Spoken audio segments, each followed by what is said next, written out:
Having children who are constantly on the go, like super hyperactive, can be a huge challenge. In this video, I'm going to share with you how to help your children to stay calm and remain focused.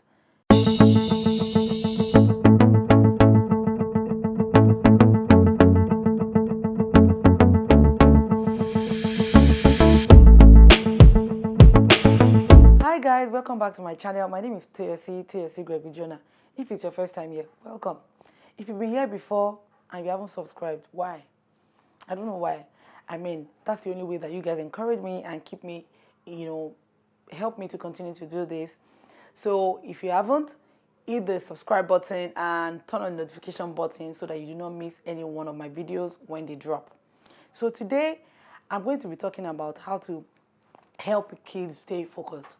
So if you're like me, you've got boys and they're constantly on the go, like go, jumping from here, jumping from there, and you honestly want them to calm down sometimes and focus on their work, like maybe it's homework, maybe it's little chores around the house that you have given them to do, then honestly, this video, you're going to find this video really valuable.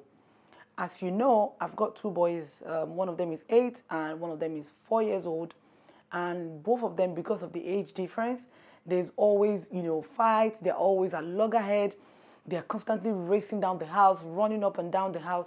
And, I started, feeling the weight of their constant go, just continuously being active on myself, because it started to weigh me down. Because then, between the space of 20 minutes, you've literally settled fight like 5 minutes. So I wanted them to be a bit more calmer. I wanted them to, have moments when they're just quiet, trying to read, trying to do something, but just, like 100% focus. I know that with children, we really can't get 100% focus, especially because their attention span is really short. They get distracted really quickly. But honestly, we can help them to achieve, even if it's 90%, even if it's 80%, it's something.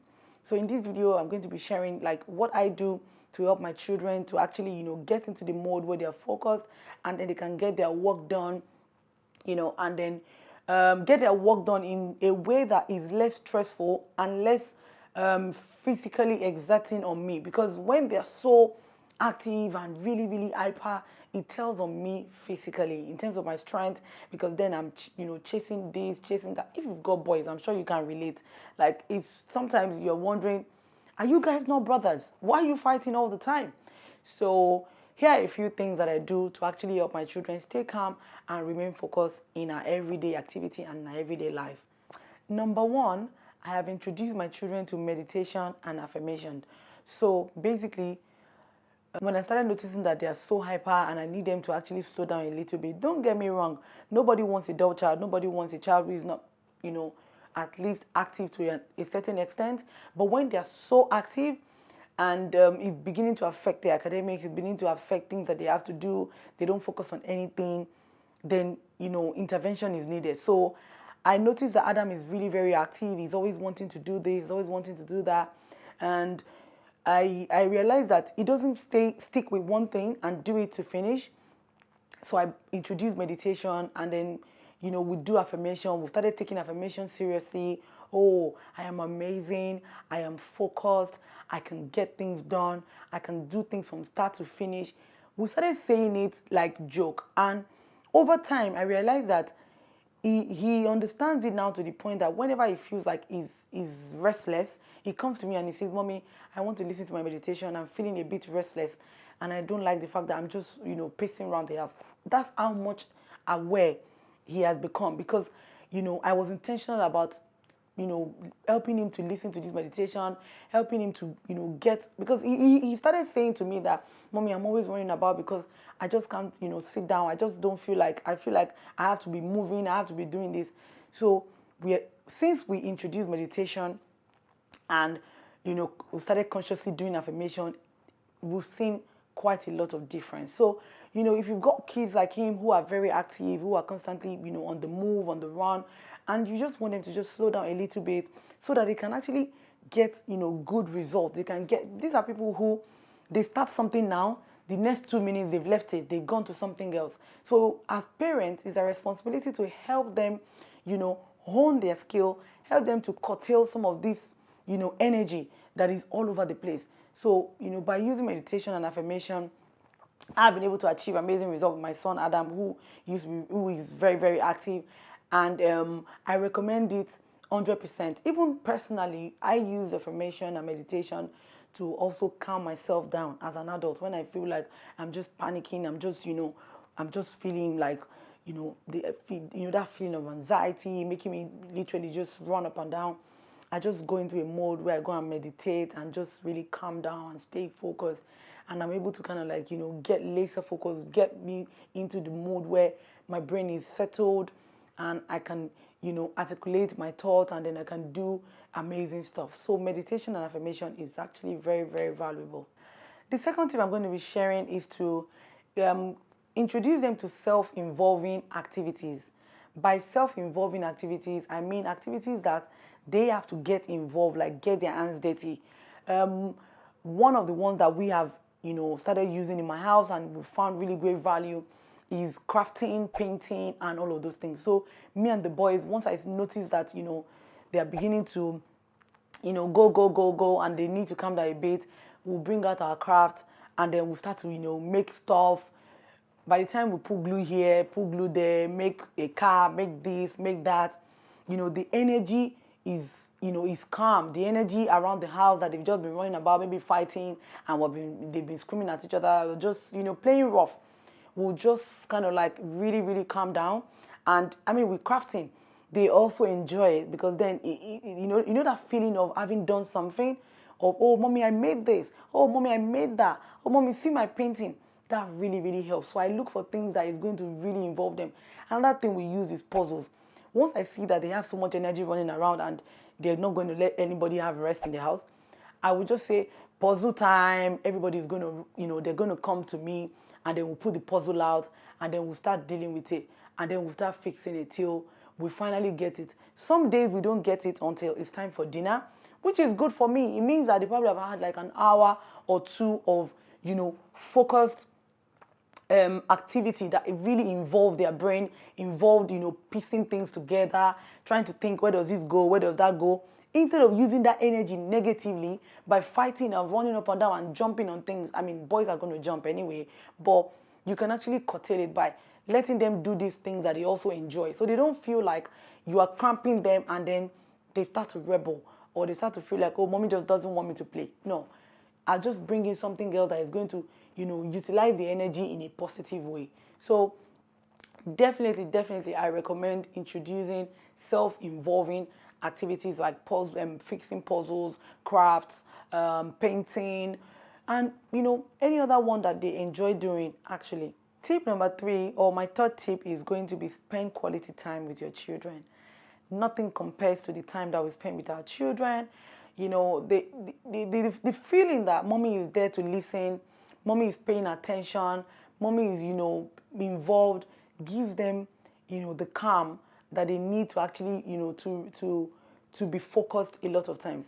For example, I spend time, lying down on the floor and just typically doing my children's assignment, or just gisting, or reading a book, or just sitting down reading a book, and then they would come with their own books and they would sit down with me. That really helps us, with bonding. While they are there reading, they're asking me, mommy, what does this mean? Mommy, can you explain this word to me? Mommy, I need to find the meaning of this word so that I can know it for you, so that I can use it next time. That time cannot be bought by anything. The fact that you spend that time with them, there's this feeling of being wanted. There's this feeling of somebody listening, somebody genuinely listening and caring for them. So there's a way that comes back to keep them calm. There are children who just sometimes they rebel, they throw tantrums because they feel like nobody is listening to them, nobody's paying attention to them. So it's important that we find time in our daily schedule, we find time in our so very busy life to actually spend quality time, even if it's just gisting, even if it's just rolling on the ground in the house, even if it's just, playing little hide and seek somewhere. Let it be something that the children can, remember, and it keeps them relaxed. Instead of them feeling cranky, instead of them feeling nervous about the fact that nobody's listening, nobody plays with them, nobody spends time, just getting to know and just chatting away with them. in and around the house. So it's important to spend quality time with our children. It really does help with focus, and it really also does help with them being calm and, channeling their energy in the right way. My next tip is going to be to ask them intentional questions. So if you don't understand what the problem is, it's difficult to fix it. So by asking them intentional questions about really how do you feel. So with me, I will sit Adam, when I see that Adam is doing all of these things, I will sit him down and say, Adam, how do you genuinely feel right now? How do you feel right? And then he goes, oh, mommy, I feel like just running up and down. My body can't just sit down. My body can't just rest. And honestly, that is genuine feedback because he understands that I want to know. Because once I notice that, that running about, that kicking things, that climbing chair and wanting to jump starts, I usually allow him do it a little. And then after a while, when I see that it's getting, it's like the energy is getting more increased and, it's not going the right way, I would just call him and say, Adam, come, let's have a conversation quickly. Then how do you feel right now? Why do you feel like jumping? Say, oh, sometimes it's exciting. But do you think about falling off and just eating your head? He said, oh, mommy, I didn't think about it. Okay, so I'm not going to jump. So literally sitting them down and asking them the questions so that you can understand how they feel, and then you don't just start to lash out. Because I understand that sometimes when he's quiet, when he's not really involved in doing anything with his hand, or when he's not watching TV, or when he's not reading or anything, he gets restless. I understand my Adam that much now, that when I see him in that space where he's not getting something done, I try to engage him in little conversations that still keeps him calm, because then he has told me that whenever he's not doing anything or just, finding things to do with his hand, he gets restless and he just wants to, kick things, he just wants to fight his brother. Because sometimes we think that he just wants to rebel. We think that our children just don't want to listen. When you tell them to stop jumping, they just want to continue to jump. No. Sometimes it's just nature. And then another thing is that sometimes if you don't ask them these questions, and then you also as a parent explaining to them the consequences, the reason why you're asking them not to do a certain thing, they can't process this information. They can't process it. So they continue to do that thing that you've asked them not to do. That jumping you've asked them not to jump, they continue to jump because they probably haven't been told properly or, calmly the result of them doing that thing that you've asked them not to do. So have conversations, ask them these questions so that you can get to the root cause of it. Sometimes it's even hunger that makes them even jump around. I found out with Asha, sometimes when he's hungry, he's upset, he's constantly running around, he's constantly trying to scatter things just because he wants some attention. So I asked him, Asha, what exactly is the problem? How exactly do you feel right now that is making you do all of this? And then he will come and say, oh, mommy, okay, so I feel like I'm hungry. And then my body is telling me to keep running.